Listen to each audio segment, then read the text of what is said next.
ఓం శాంతి. ఈరోజు మురళి డేటు 9/12/2025. బాబా చెప్తున్నారు, మధురమైన పిల్లలారా, మీకు బేహద్దు జాగీరు ఇచ్చేందుకు తండ్రి వచ్చారు. ఇటువంటి మధురమైన బాబాను చాలా ప్రేమతో స్మృతి చేసినట్లయితే మీరు పావనముగా అయిపోతారు. ఈరోజు మురళిలోని ప్రశ్న, వినాశన సమయము దగ్గరకు వచ్చే కొలిది దాని గుర్తులు ఎలా ఉంటాయి? సమాధానము, వినాశ సమయము దగ్గరికి వస్తే మా తండ్రి వచ్చారు అనేది అందరికీ తెలుస్తూ ఉంటుంది. ఇప్పుడు నూతన ప్రపంచ స్థాపన, పాత ప్రపంచ వినాశనము జరుగుతుందని చాలామందికి సాక్షాత్కారాలు కూడా జరుగుతాయి. సన్యాసులు, రాజులు మొదలైన వారికి జ్ఞానము లభిస్తుంది. అనంతమైన తండ్రి వచ్చారు అని, వారే సద్గతిని ఇచ్చేవారని విన్నప్పుడు చాలామంది వస్తారు. వార్తాపత్రికల ద్వారా అనేక మందికి సందేశం లభిస్తుంది. పిల్లలైన మీరు ఆత్మాభిమానులుగా అవుతూ ఉంటారు. ఒక్క తండ్రి స్మృతిలోనే అతీంద్రియ సుఖంలో ఉంటారు. ఈరోజు పాట, ఈ పాప ప్రపంచం నుండి దూరముగా తీసుకొని వెళ్ళు. ఓం శాంతి. ఈ మాట ఎవరు ఎవరితో అంటారు? ఆత్మిక పిల్లలు తండ్రితో అంటారు. బాబా మాటి మాటికి రుహానీ అని ఎందుకు అంటున్నారు? ఎందుకంటే ఇప్పుడు ఆత్మలు వాపస్ వెళ్ళాలి కదా. మళ్ళీ ప్రపంచంలోకి వచ్చినప్పుడు ఇక్కడ సుఖం ఉంటుంది. ఆత్మలు ఈ శాంతి సుఖాల వారసత్వము కల్పం క్రితం కూడా పొందారు. ఇప్పుడు మళ్ళీ ఈ వారసత్వం రిపీట్ అవుతూ ఉంటుంది. రిపీట్ అయినప్పుడు సృష్టి చక్రం కూడా మళ్ళీ రిపీట్ అవుతుంది. అన్నీ రిపీట్ అవుతాయి కదా. ఏదైతే గతించిందో అది మళ్ళీ రిపీట్ అవుతుంది. ఇక్కడ నాటకాలు కూడా రిపీట్ అవుతాయి. కానీ వాటిలో అయితే మార్పులు కూడా చేయవచ్చు. ఏదైనా పదము మర్చిపోతే వేరే పదం వేస్తారు. కానీ దీనిని సినిమా అని అంటారు. ఇందులో మార్పులు ఉండవు. ఇది అనాదిగా తయారైపోయిన డ్రామా. ఆ నాటకాన్ని రచింపబడింది అని అనరు. ఈ డ్రామాను అర్థం చేసుకుంటే దానిని కూడా అర్థం చేసుకోగలరు. ఇప్పుడు చూసే నాటకాలు మొదలైనవన్నీ అసత్యమైనవి అని పిల్లలు అర్థం చేసుకున్నారు. కలియుగంలో చూసే వస్తువేది సత్యయుగంలో ఉండనే ఉండదు. సత్యయుగంలో జరిగినవి మళ్ళీ సత్యయుగంలోనే జరుగుతాయి. ఈ హద్దు నాటకాలు మొదలైనవి మళ్ళీ భక్తి మార్గంలోనే ఉంటాయి. భక్తి మార్గంలో ఉన్న ఏ వస్తువు జ్ఞాన మార్గంలో అనగా సత్యయుగంలో ఉండదు. అనంతమైన తండ్రి నుండి ఇప్పుడు మీరు వారసత్వం పొందుతున్నారు. తండ్రి అర్థం చేయించారు. ఒక వారసత్వము లౌకిక తండ్రి నుండి, రెండవది పారలౌకిక తండ్రి నుండి లభిస్తుంది. ఈ అలౌకిక తండ్రి నుండి వారసత్వం లభించదు. అంటే బ్రహ్మ బాబా నుండి వారసత్వం అయితే లభించదు. ఇతడు కూడా స్వయంగా శివబాబా నుండే కదా వారసత్వాన్ని పొందుతారు. ఈ నూతన ప్రపంచ వారసత్వము ఆ బేహద్దు తండ్రి ఇతని ద్వారా మాత్రమే ఇస్తారు. ఇతని ద్వారానే మనల్ని దత్తత చేసుకుంటారు. అందువలన ఇతడిని తండ్రి అని అంటారు. భక్తి మార్గంలో కూడా లౌకిక పారలౌకిక తండ్రులు ఇరువురు గుర్తొస్తారు. ఈ అలౌకిక తండ్రి గుర్తుకు రాడు, తెలియదు కూడా అంటున్నారు బాబా. ఎందుకంటే ఇతని నుండి ఏ వారసత్వము లభించదు. తండ్రి అనే పదం అయితే సరిగ్గానే ఉంది. కానీ ఈ బ్రహ్మ కూడా వారి రచనయే కదా. రచనకు రచయిత నుండి వారసత్వం లభిస్తుంది. మిమ్మల్ని కూడా శివ బాబాయే రచించారు. బ్రహ్మను కూడా వారే సృష్టించారు. వారసత్వము సృష్టికర్త నుండి లభిస్తుంది. వారు అనంతమైన తండ్రి. బ్రహ్మ వద్ద అనంతమైన వారసత్వం ఏమైనా ఉందా? తండ్రి ఇతని ద్వారా మనకు అర్థం చేయిస్తున్నారు. ఇతనికి కూడా వారసత్వం లభిస్తుంది తండ్రి నుండి. అంతేకాని ఇతడు తీసుకుని మీకు ఇస్తాడని మాత్రం కాదు. తండ్రి అంటున్నారు, మీరు ఇతడిని స్మృతి చేయకండి. అంటే బ్రహ్మ బాబా కూడా దేహదారియే కదా, కావున ఇతడిని మీరు స్మృతి చెయ్యకండి అని శివబాబా చెప్తున్నారు. ఈ బేహద్దు తండ్రి నుండి మీకు ఆస్తి లభిస్తుంది. లౌకిక తండ్రి నుండి హద్దు వారసత్వం లభిస్తుంది. పారలౌకిక తండ్రి నుండి అపరిమితమైన వారసత్వం లభిస్తుంది. ఈ రెండు కూడా రిజర్వ్ అయిపోయాయి.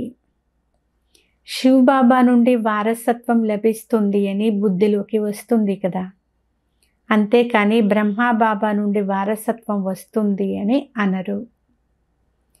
జాగీరు బుద్ధిలో గుర్తు వస్తుంది కదా, అనంతమైన చక్రవర్తి పదవి కూడా మీకు వారి నుండి లభిస్తుంది. వారు పెద్ద బాబా.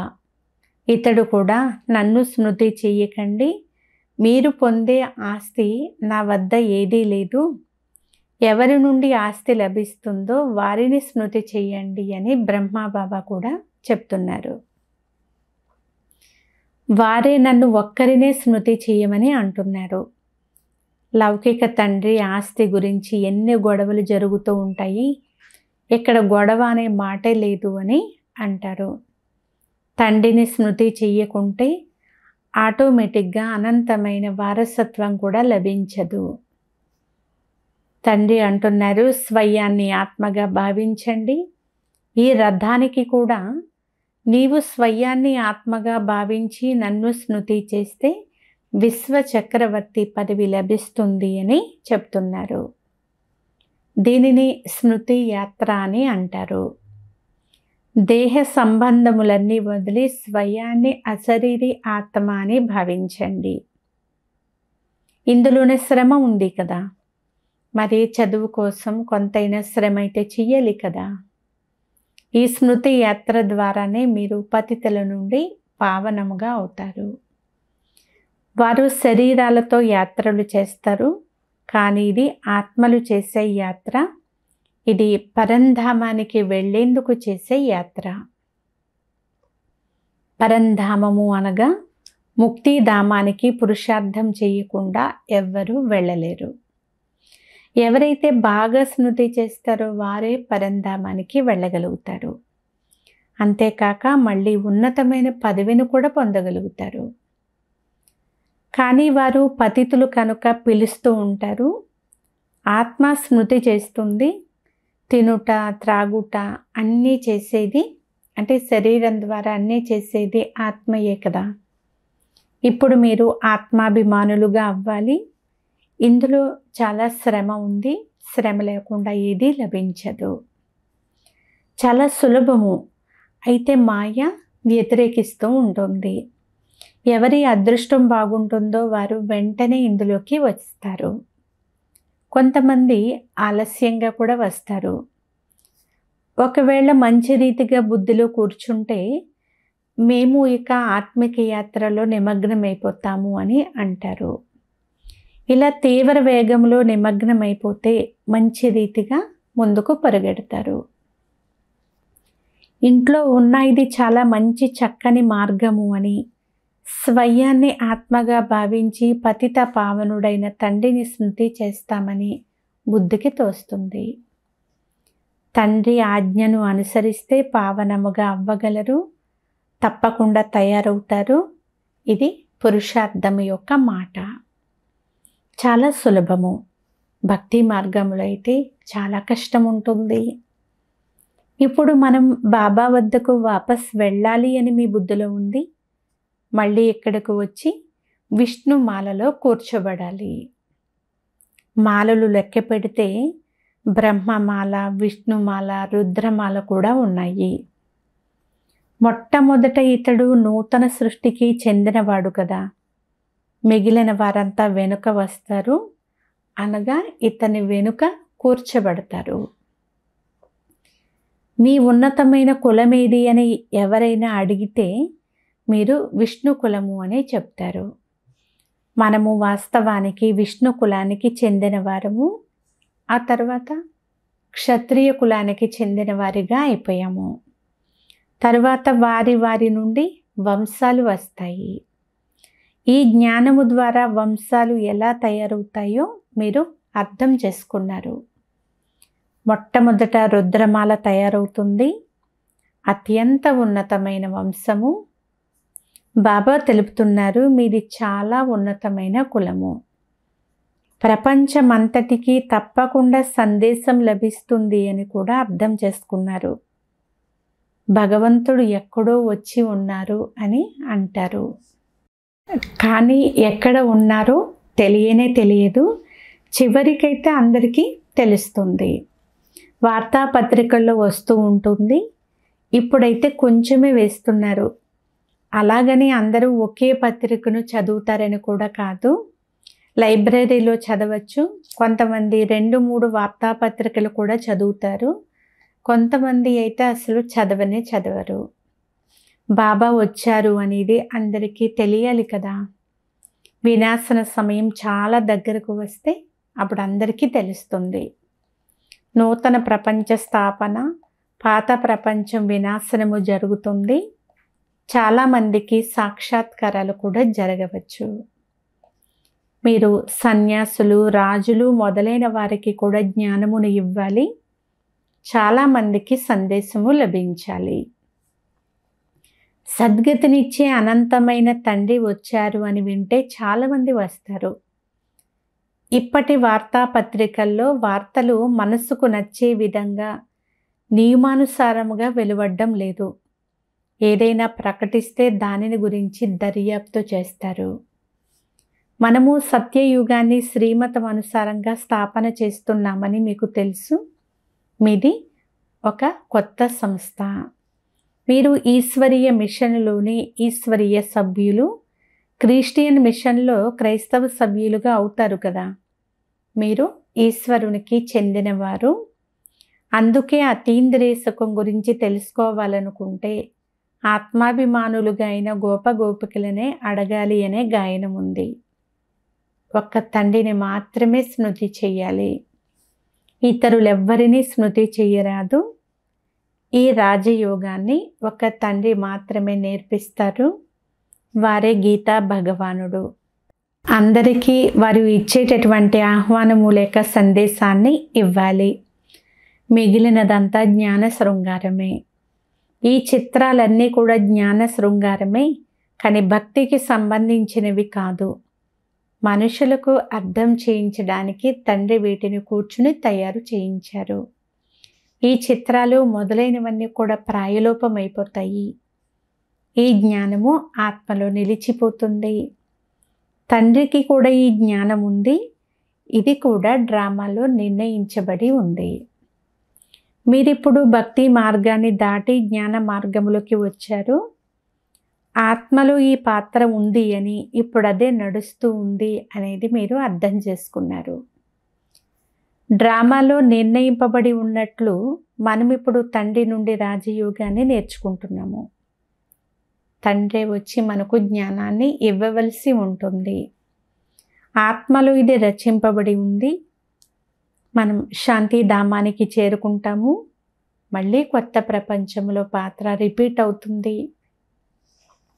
ఆత్మలోని రికార్డు అంతా ఈ సమయంలో ప్రారంభం నుండి కూడా మీరు తెలుసుకున్నారు. మళ్ళీ ఇవన్నీ ఆగిపోతాయి. భక్తి మార్గం యొక్క పాత్ర కూడా ఆగిపోతుంది. సత్యయుగంలో ఏ పాత్ర అయితే జరిగి ఉంటుందో మరలా అది రిపీట్ అవుతుంది. ఏం జరగబోతుందో అది తండ్రి మనకు చెప్పరు. ఏమి జరిగి ఉంటుందో మళ్ళీ అదే జరుగుతుంది. సత్యయుగం నూతన ప్రపంచము అనే అర్థం చేయించబడుతుంది. తప్పకుండా అక్కడ అన్నీ కొత్తవిగా, సత్తు ప్రధానంగా, చౌకగా ఉంటాయి. కల్పం క్రితం ఏదైతే జరిగిందో అదే మళ్ళీ జరుగుతుంది. ఈ లక్ష్మీనారాయణులకు ఎంత సుఖం ఉంటుందో చూస్తూ కూడా ఉంటారు. వజ్ర వైడూర్యాలు, ధనము అపారముగా ఉంటాయి. ధనము ఉంటే సుఖము కూడా ఉంటుంది. ఎక్కడ మీరు పోల్చవచ్చు, అక్కడ పోల్చలేరు. ఇక్కడి విషయాలన్నీ కూడా అక్కడ మర్చిపోయి ఉంటారు.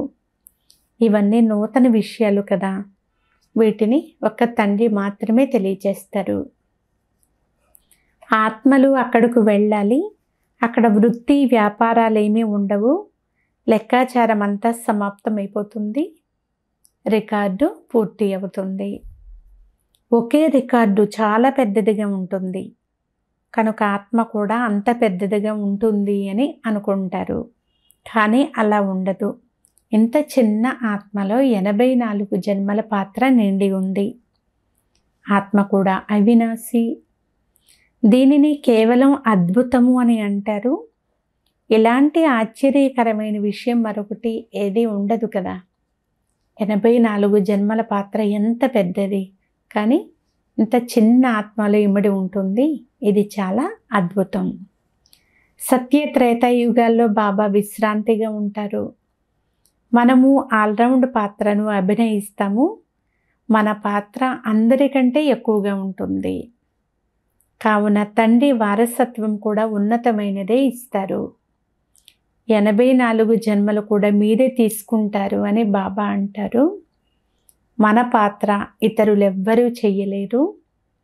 ఇవి ఆశ్చర్యకరమైన విషయాలు కదా. ఇది కూడా ఆశ్చర్యమే. తండ్రి కూర్చుని ఇదంతా ఆత్మలకు అర్థం చేయిస్తున్నారు. ఆత్మ పురుషుడు కాదు, స్త్రీ కూడా కాదు. అనగా స్త్రీ పురుషుల భేదభావం ఉండదు. శరీరం ధరించినప్పుడు పురుషుడు స్త్రీ అని అంటారు. ఆత్మలంతా పిల్లలే. అందువలన అందరూ సోదరులే. సోదరులే కదా వారసత్వాన్ని పొందుతారు. ఆత్మ తండ్రికి సంతానము కదా, తండ్రి నుండి వారసత్వం తీసుకుంటుంది. కావున పురుషుడు అని అంటారు. తండ్రి నుండి వారసత్వం తీసుకునేందుకు ఆత్మలందరికీ హక్కు ఉంది. అందుకే తండ్రిని స్మృతి చెయ్యాలి. స్వయాన్ని ఆత్మ అని భావించాలి. మనమంతా సోదరులము. ఆత్మ ఆత్మయే, అది ఎప్పుడు కూడా మార్పు చెందదు. శరీరం మారుతూ అప్పుడప్పుడు పురుష శరీరాన్ని, అప్పుడప్పుడు స్త్రీ శరీరాన్ని తీసుకుంటుంది. ఇవన్నీ కూడా అర్థం చేసుకోవలసిన ఆసక్తికరమైన విషయాలు. వీటిని ఇతరులెవ్వరూ వినిపించలేరు. తండ్రి నుండి లేక పిల్లలైన మీ నుండి మాత్రమే వినగలరు. తండ్రి అయితే పిల్లలైన మీతో మాత్రమే మాట్లాడతారు, మీకే వినిపిస్తారు. ఇంతకుముందు అందరితో కలిసేవారు, అందరితో మాట్లాడేవారు. ఇప్పుడు పోను పోను చివరికి ఎవరితోనూ మాట్లాడరు. కుమారుడు తండ్రిని ప్రత్యక్షం చెయ్యాలి కదా. ఇతరులను పిల్లలే చదివించాలి. పిల్లలైన మీరే చాలామందికి సేవ చేసి తండ్రి వద్దకు తీసుకొని వస్తారు. మీరు చాలామందిని తమ సమానముగా తయారు చేసి తీసుకుని వస్తారు అని బాబా కూడా భావిస్తూ ఉంటారు. ఇతడు పెద్ద రాజుగా, ఇతడు చిన్న రాజుగా అవుతాడు అని అర్థం చేసుకుంటారు.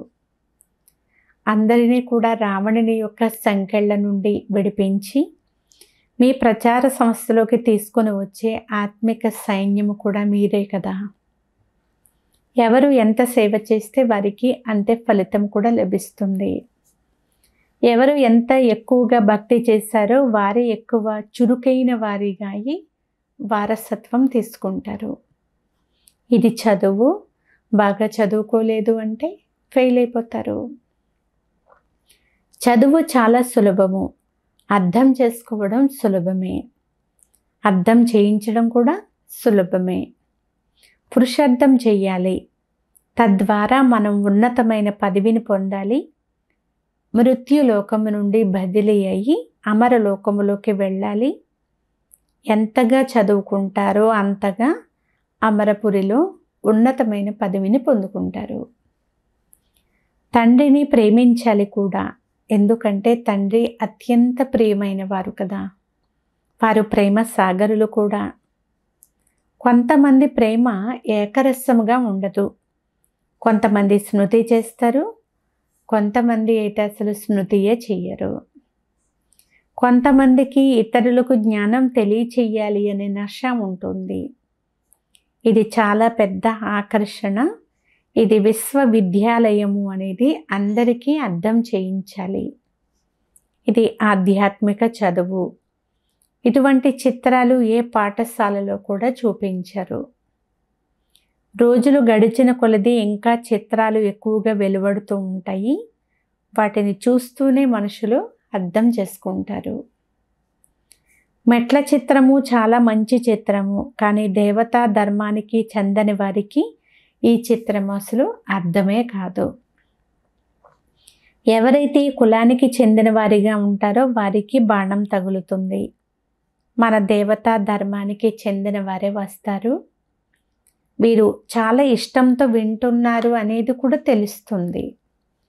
కొంతమంది అలా వింటారు, ఊరికే వెళ్ళిపోతారు. రోజు రోజుకు కొత్త కొత్త విషయాలు కూడా పిల్లలకు అర్థం చేస్తూ ఉంటారు. అయితే పిల్లలకు సేవ చెయ్యాలి అనే ఆసక్తి అయితే చాలా ఉండాలి. సేవలో తత్పరులైన వారే హృదయాన్ని, సింహాసనాన్ని కూడా అధిరోహిస్తారు. పోను పోను మీకు అన్ని విషయాలు కూడా సాక్షాత్కారం అవుతూ ఉంటాయి. మీరు ఆ సంతోషంలోనే ఉంటారు. ప్రపంచంలో చాలా చాలా హాహాకారాలు జరుగుతాయి. రక్త నదులు కూడా ప్రవహిస్తాయి. ధైర్యం గల సేవాదారులు ఎప్పుడూ కూడా ఆకలితో మరణించరు. కానీ మీరిక్కడ వనవాసంలో ఉండాలి. సుఖము మీకు అక్కడ లభిస్తుంది. కన్యను వనవాసంలో కూర్చోబెడతారు కదా, అత్తవారింటికి పోయి మంచి మంచివి ధరించమని అంటారు. మీరు కూడా అత్తవారింటికి వెళ్తారు కనుక మీకు ఆ నశ ఉంటుంది. అది సుఖధామము అని బాబా అంటున్నారు. అచ్చా, మధురాతి మధురమైన అపురూపమైన పిల్లలకు మాతాపిత బాబ్దాదాల ప్రియ స్మృతులు మరియు గుడ్ మార్నింగ్. ఆత్మిక పిల్లలకు ఆత్మిక తండ్రి నమస్తే. ఆత్మీయ తండ్రికి ఆత్మీయ పిల్లల యొక్క ప్రియ స్మృతులు గుడ్ మార్నింగ్. నమస్తే నమస్తే నమస్తే. ఈరోజు ధారణ పాయింట్స్.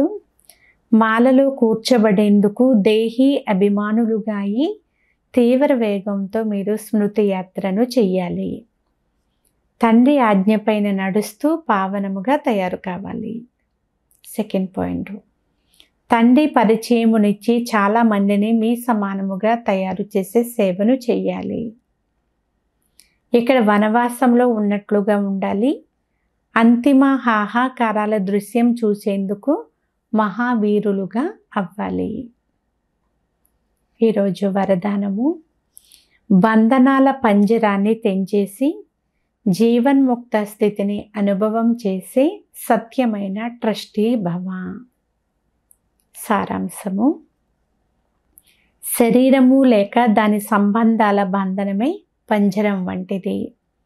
కర్తవ్యాన్ని కూడా నిమిత్త మాత్రముగా నిభాయించాలి, అంతేకాని మోహముతో అయితే కాదు. అప్పుడే కదా నిర్బంధనులు అని అంటారు. ఎవరైతే ట్రస్టీగా అయి నడుస్తారో వారే నిర్బంధనులు. ఒకవేళ ఏదైనా నాది అనేది ఉంటే తప్పకుండా పంజరంలో ఉన్నారు అనేది అర్థము. ఇప్పుడు పంజరంలోని చిలక నుండి మీరు ఫరిస్తాగా అయిపోయారు. అందువలన ఎక్కడా కొంచెము కూడా బంధనం అనేది ఉండకూడదు. మానసిక బంధనం కూడా ఉండరాదు. ఏం చెయ్యాలి, ఎలా చెయ్యాలి అనుకుంటాను కానీ అవ్వదు, ఇది కూడా మనసు యొక్క బంధనమే. ఎప్పుడైతే మరజీవగా అయ్యారో అప్పుడు అన్ని ప్రకారాల బంధనాలు సమాప్తము. సదా జీవన్ముక్త స్థితి అనుభవం అవుతూ ఉండాలి. స్లోగన్, సంకల్పాలను పొదుపు చేస్తే సమయము, మాటలు మొదలైనవన్నీ స్వతహాగానే పొదుపు అయిపోతాయి.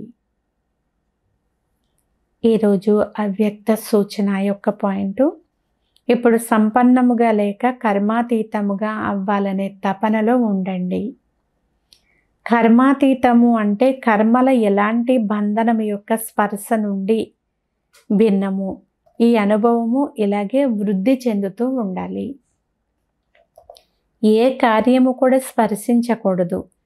చేసిన తర్వాత ఏ ఫలితం వెలువడుతుందో అది కూడా స్పర్శించకూడదు. పూర్తి అతీతమైన స్థితి అనుభవం అవుతూ ఉండాలి. ఎవరో ఇతరులు చేయించారు, నేను చేశాను అన్నట్లుగా ఉండాలి. నిమిత్తముగా అవ్వడంలో కూడా జ్ఞారాపన్ అనుభవం అవ్వాలి. జరిగిపోయిన దానికి పులి స్టాప్ పెట్టి అతీతముగా అయిపోండి. అచ్చా. ఓం శాంతి.